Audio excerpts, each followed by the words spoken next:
Good evening.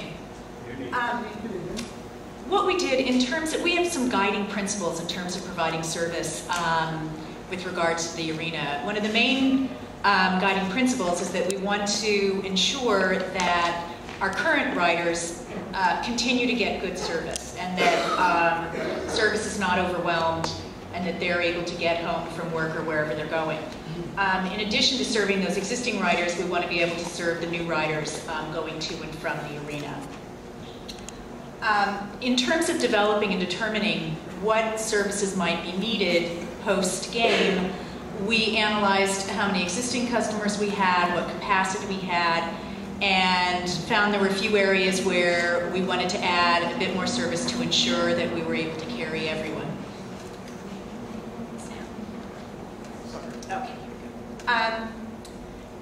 One of the main ways that we're going to be providing some additional services, we're going to be providing what we call gap trains. These are empty trains that we stage near the Atlantic Avenue Barclays Center subway station. We'll be in communication with the folks at the arena. We'll know, our dispatchers will know when the game is expected to break so that they can bring these trains into position and have them ready to go so that they can take loads exiting the arena. We plan to have some additional northbound or Manhattan-bound 4 trains. These will be scheduled, they'll be probably staged on the southbound express track. In addition, we're planning to have a couple of, or 2 or 3 Q trains. There'll be Manhattan-bound trains and Coney Island-bound trains.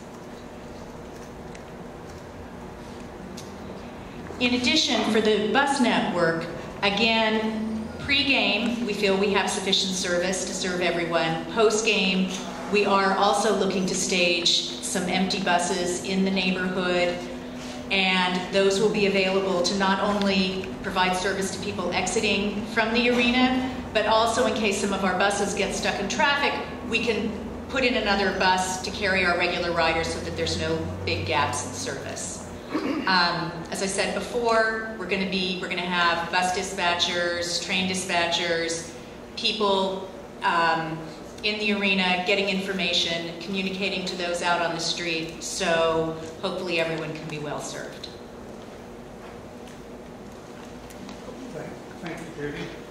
From the Long Island Railroad, Charlie McKernan. Thank you. Good evening. Long Island Railroad connects the Barclays Center to Long Island, Queens, Nassau, and Suffolk counties. We offer direct service to Far Rockaway and Hempstead, and connecting service in Jamaica to our other branches. Existing service levels were examined during the arena post-event times. Current service includes 4 departures during the week between the hours of 10 p.m. to 12 a.m. to Jamaica. At the outset, the Long Island Railroad will provide service through shuttle trains to Jamaica. The shuttle times will be scheduled to optimize connections with trains serving the Long Island Railroad lines at Jamaica. Arena and Long Island Railroad will maintain communications before and during the events to coordinate service plans. Long Island Railroad will observe and evaluate the service and make changes as necessary.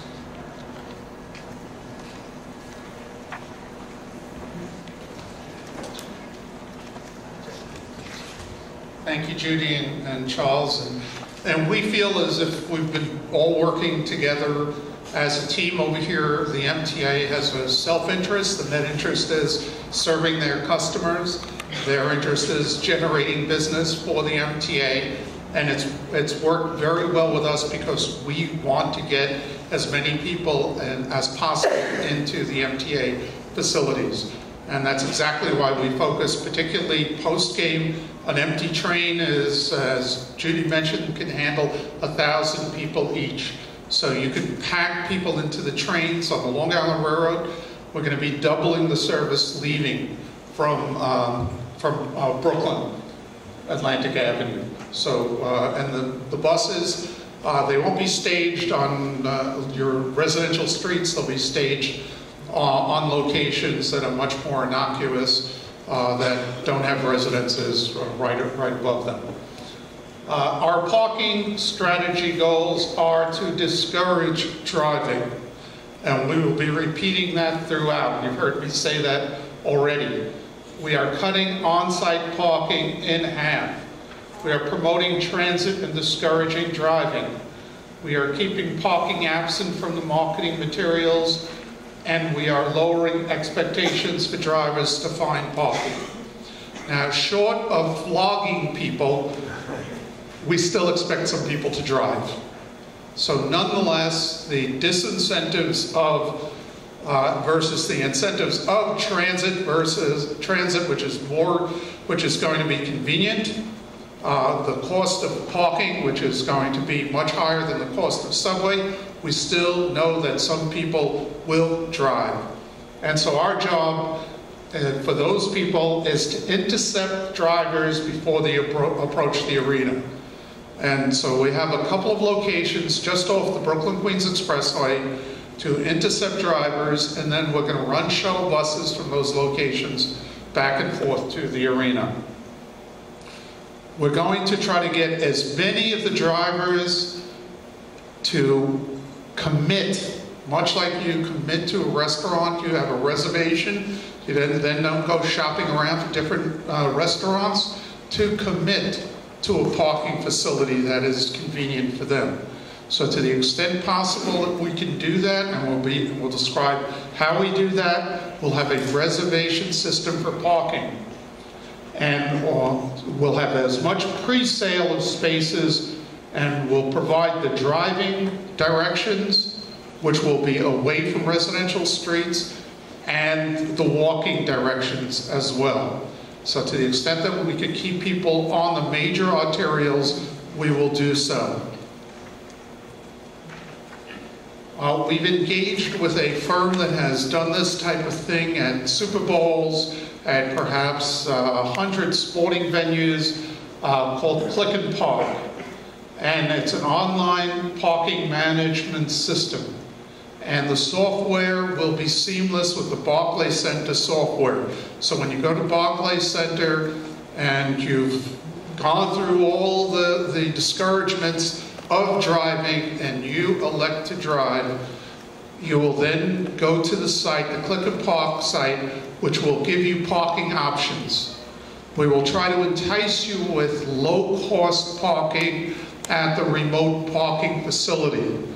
And that low-cost parking will be pegged at least 50% off the market rate at the arena. So we're going to try to get those people to park and then have a free shuttle bus from those locations to the arena. If not, we will connect with some of the off-site parking facilities. And again, a reservation system so that you can go directly to that parking facility without doing circulation. One of the worst problems that could come up is circulation. If we can get people directly into parking facilities where they've already reserved, we will reduce circulation. And also we will have HOV spaces. We are going to try to encourage those people that do elect to drive to have 3 or more people in their cars. And that way you can also reduce the number of cars to the arena. The on-site parking has been cut in half. It was 1,100 parking spaces. It's now 565, but in effect it's really 541 because 24 of the spaces will be dedicated for the NYPD. So 541 versus 1,100 that appeared in the environmental impact statement. We are now engaging with parking operators, and once we select a parking operator, we will have a layout for the parking facility. The main access and egress will be via Pacific Street between Vanderbilt and Carlton Avenue. We do have curb cut on Dean Street between Vanderbilt and Carlton, and we also have one on Vanderbilt between Dean and Pacific. And we're going to have the parking operator come back to us Our instructions to the parking operator is the main access and egress is on Pacific Street, not on these other streets. Again, for those people who still decide to drive to the arena, we're going to try to spread them out. Spread them out in some 20 locations that are a half mile or less walking distance to the arena. There are over 20 facilities, and Click and Park is in the process of meeting with these parking operators to get them to sign up to the parking reservation system. And the parking reservation system does have incentives in which money doesn't change hands, everything is done electronically. And so we will be working on those locations. In addition, we have a couple of remote locations, and it's located about a mile, a little more than a mile, just off the Brooklyn-Queens Expressway, accessible from the BQE in either direction, and also from the Battery Tunnel, and also from the Brooklyn Bridge. And the idea there is to offer lower cost parking, at least 50% lower cost parking, and to intercept the drivers before they drive into the area and park as pretty soon after they get off the BQE or the Brooklyn Bridge or the Brooklyn Battery Tunnel. The shuttle buses will be running on streets that currently have buses, Atlantic Avenue for the most part, and then run to the arena and drop off right at the arena. The pickup will also be at the arena. We have an extensive bike network that is growing every single day, and we're going to be providing 400 bike parking spaces at the arena. You'll be right next door to the arena. You park your bike. There'll be security staff present during Nets games and other large events, but even during non-event times, it'll be always accessible to the public. There'll be pedestrian wayfinding signs. We're going to have some signs around the arena itself. Pedestrian wayfinding signs with directions to and from the arena on the arena block. And we're going to be working with the Downtown Brooklyn Partnership to include Barclays Center on the wayfinding system that they have in place now, rather than adding any more signs. As far as highway signs, we're going to try to keep the traffic to the major arterials. I know there was some concern about some traffic seeping into the neighborhoods by getting off at Kent Avenue or some other locations. We're going to be using signs on the BQE either to Flatbush Avenue via Tillery or to Atlantic Avenue as opposed to other locations. The cross-marketing, again, the reason this is a transportation strategy is it spreads the arena arrivals and we hope spreads the departures. And that eases the burden of traffic and eases the burden for transit. The program is in development, but this could be a wonderful opportunity for the businesses, for the restaurants in the different areas to participate and work with the arena. There'll be video promotions in the arena. There'll be promotions on website, mobile app, and other ways of communicating.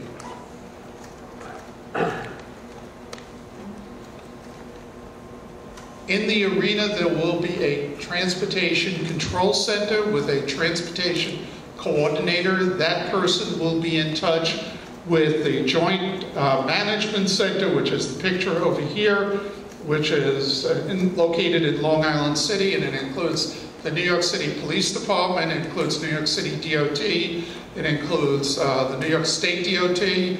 So if you needed to get police services, emergency services, they are monitoring traffic. They have cameras looking all over.